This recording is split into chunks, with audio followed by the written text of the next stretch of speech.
Salut à tous, on se retrouve pour une nouvelle vidéo pour les quarts de finale retour de cette Champions League. Donc petit rappel, n'hésitez pas à me suivre sur Snapchat, Maxime Prono. Pour l'instant je mets pas grand chose, mais voilà, je mets des pronos sur Snap quand j'ai pas le temps de faire de vidéo. Et il y a toujours l'offre BetClick, 100€ offerts, jusqu'à 100€ offerts en free bet après votre premier pari, que ce dernier soit gagnant ou perdant. Donc je vous mets un lien dans la description si vous avez toujours pas de compte sur BetClick et que vous souhaitez jouer sur un bookmaker en ligne. Donc petit bilan de la semaine dernière, très bon bilan, presque imperfect, 8 sur 9. Il y a juste Francfort qui nous a fait perdre avec le carton rouge qui se sont pris en début de match. Mais voilà, très très bonne semaine en Europe. Très bon week-end également avec un 2 sur 2. La victoire de Mönchengladbach à Hanovre et Tottenham et l'Atlético Madrid qui font tous les deux le boulot à domicile pour notre combiné de la semaine dernière. Donc voilà, très bon bilan et on va essayer de faire pareil cette semaine. Donc tout d'abord, le premier quart de finale retour, la Juve qui accueille l'Ajax. Un match aller qui avait été un très très beau match à suivre, avec ce 1 but partout entre l'Ajax et la Juve, avec un Ajax vraiment que j'adore voir jouer cette saison, très offensif. Et ils ont pu marquer qu'un seul but lors de cette rencontre, mais ils ont pourtant vraiment dominé, ils se sont créés énormément d'occasions. Parfois un petit manque de réalisme devant le but, mais toujours une très grande envie d'aller de l'avant. C'est ce que j'aime beaucoup avec cette équipe, et ils comptent pas, quand ils veulent aller en attaque, ils vont en attaque. Et il y a une photo qui a beaucoup tourné, qu'on a vue sur les réseaux sociaux. Ils étaient 8 quasiment entre ceux qui étaient dans la surface de la Juve et ceux qui étaient à l'entrée de la surface. Donc cette photo montrait vraiment l'envie offensive de l'Ajax qui est impressionnante vraiment cette saison. Donc ce retour par contre va être plus compliqué car la Juve à domicile, on le sait, c'est vraiment du solide. En plus la Juve qui a fait tourner ce week-end, donc qui s'est inclinée logiquement, on va dire entre guillemets à Spal, 2-1. Et donc voilà, dès la semaine dernière, ils étaient déjà très focus sur ce quart de finale retour. Ils n'ont pas vraiment joué ce week-end, ils ont fait tourner. Et je pense qu'au vu des performances de l'Ajax cette année, la Juve, elle est vraiment loin de les sous-estimer. Je pense qu'ils vont défendre solidement, car grâce à leur but à l'extérieur, un 0-0, ça suffirait pour les qualifier à domicile. Mais je pense pas que la Juve, ils vont faire ça parce que l'Ajax en face, ils doivent absolument marquer.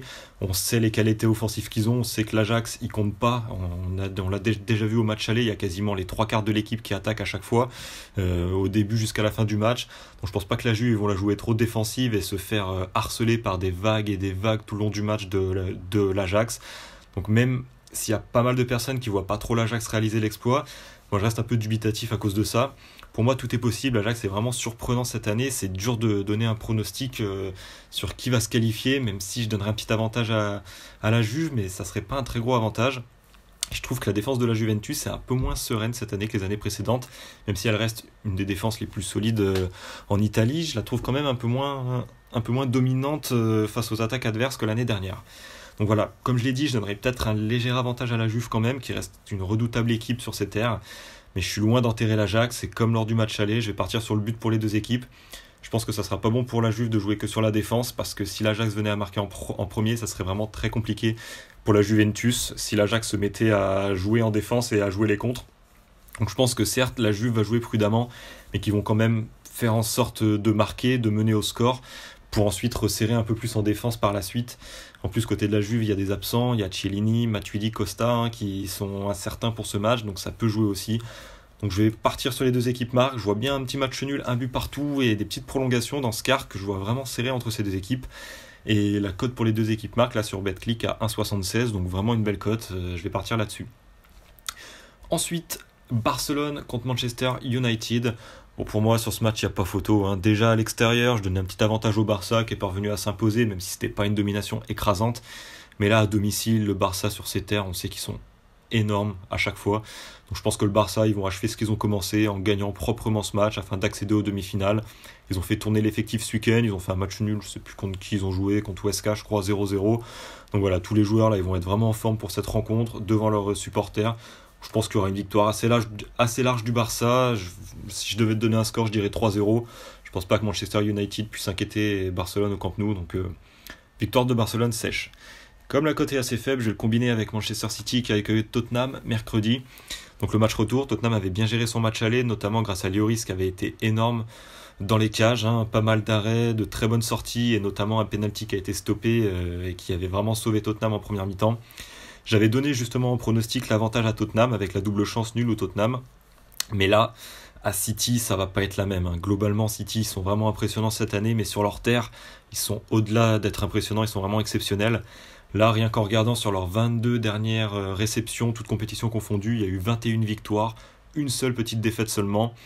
Le tout avec 93 buts marqués en 22 matchs, donc ça fait un peu plus de 4 buts par match en moyenne, pour seulement 11 buts encaissés, donc on va dire ils encaissent un but sur un match sur deux, sauf que quand on regarde les matchs, il y a 13 clean sheets sur 22 matchs, donc voilà, ils font un peu plus d'un match sur deux sans prendre de but à domicile. Voilà, c'est quelques statistiques, les statistiques ça veut pas tout dire, mais là sur 22 matchs, c'est assez parlant quand même, et City est vraiment très impressionnant à domicile cette saison. Alors qu'en face, on peut pas dire que Tottenham ait le même visage à l'extérieur, même si les Spurs, globalement, ils ont pas été nuls à l'extérieur, hein, et loin de leur base, ils ont été plutôt corrects. Mais face aux grosses équipes, on voit qu'ils étaient beaucoup moins solides, hein. On a vu une défaite 2-1 à l'Inter, une défaite 4-2 à Arsenal, un petit nul lors du dernier match de phase de poule à Barcelone, un but partout, mais tout était déjà joué, le Barça était déjà sûr de finir premier de sa poule, donc pas très représentatif. Mais là, depuis janvier 2019, c'est un peu l'hécatombe, hein. Il y a eu une défaite 3-1 à Chelsea, une défaite 2-0 à Crystal Palace, défaite 2-1 à Burnley, défaite 2-0 à Chelsea, une petite victoire 1-0 à Dortmund lors du 8e de finale retour, mais face à un très faible Dortmund qui n'avait plus rien à jouer après sa défaite 3-0 au match aller à Tottenham. Et puis après ça, encore une défaite 2-1 à Southampton et défaite 2-1 à Liverpool. Donc là, ça fait 2-3 mois. Tottenham, quand il se déplace, c'est vraiment très moyen. Et quand on voit en face City à domicile, voilà, on a beau se dire ouais, les stats ça fait pas tout de domicile extérieur, mais là l'écart semble assez grand sur le papier en tout cas. En plus de cela, s'ajoute le fait qu'un de leurs meilleurs attaquants, Kane, s'est blessé au match aller. Donc offensivement, même si Son fait de très bons matchs, ça va être compliqué. Donc je pense que le chemin risque de s'arrêter là pour Tottenham. Après, attention, grâce à leur victoire au match aller, ils peuvent procéder en contre et même une défaite 2-1 les qualifierait grâce au but à l'extérieur. Mais bon, dans tous les cas, je les vois pas du tout tenir le match nul. Je pense que City va s'imposer dans tous les cas. Je vois même City s'imposer un peu plus largement avec 2-3 buts d'écart. Mais bon, je vais quand même rester prudent. On ne sait jamais si Tottenham la joue très défensive et joue les contres à fond. Donc si je devais donner un score, je dirais 3-1 pour Manchester City. Et donc victoire de City. Ce qui nous fait en combiné la victoire de City à 1,33 et la victoire de Barcelone à 1,39. Un combiné à 1,85. Donc plutôt une bonne cote là également. Et enfin le dernier quart de finale retour. Porto qui accueille Liverpool. Liverpool qui s'était imposé 2-0 au match aller. Donc même si Porto est solide à domicile, je ne les vois pas du tout faire l'exploit de renverser Liverpool. Bien sûr, Liverpool a joué un gros match ce week-end, ils n'ont pas fait tourner leur effectif, ils ont gagné 2-0 contre Chelsea. Mais même sans ça, voilà, c'est vraiment des Warriors, les joueurs de Liverpool, même s'ils ne sont pas reposés ce week-end, qu'ils n'ont pas fait tourner. Je pense qu'ils ont les moyens quand même de faire le taf à Porto. Même lors du match retour à l'extérieur, hein, Bayern-Liverpool en 8e de finale retour.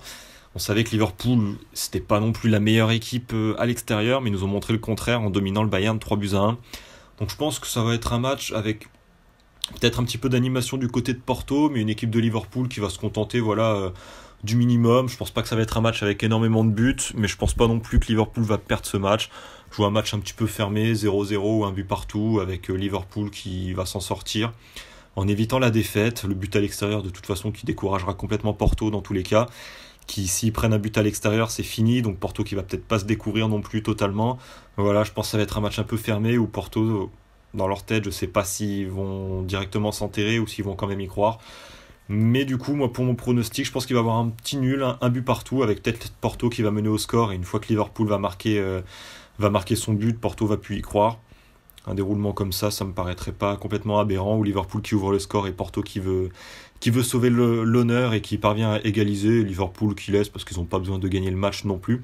Donc je vais partir sur la double chance, Liverpool ou match nul, et moins de 4,5 buts, côté 1,45 sur BetClick. C'est pas une cote extrêmement élevée, mais au vu de ce match-là, je compte pas partir sur la victoire sèche de Liverpool, parce que même s'ils perdent 1-0, qu'ils font match nul, ils seraient qualifiés, mais je les vois pas non plus prendre le risque d'être mené au score 1-0 au cas où Porto marquerait un deuxième but, il y aurait des prolongations. Donc voilà, je pense que ça va être un match que Liverpool va vouloir vraiment verrouiller. Donc je vois bien soit une petite victoire de Liverpool 1-0, soit un but partout 0-0, mais pas plus. Donc voilà, ce sera tout pour les pronos de cette Champions League. N'hésitez pas à me donner vos avis, ce que vous pensez de mon analyse et de ce que je pense de ces matchs-là et de mes pronostics.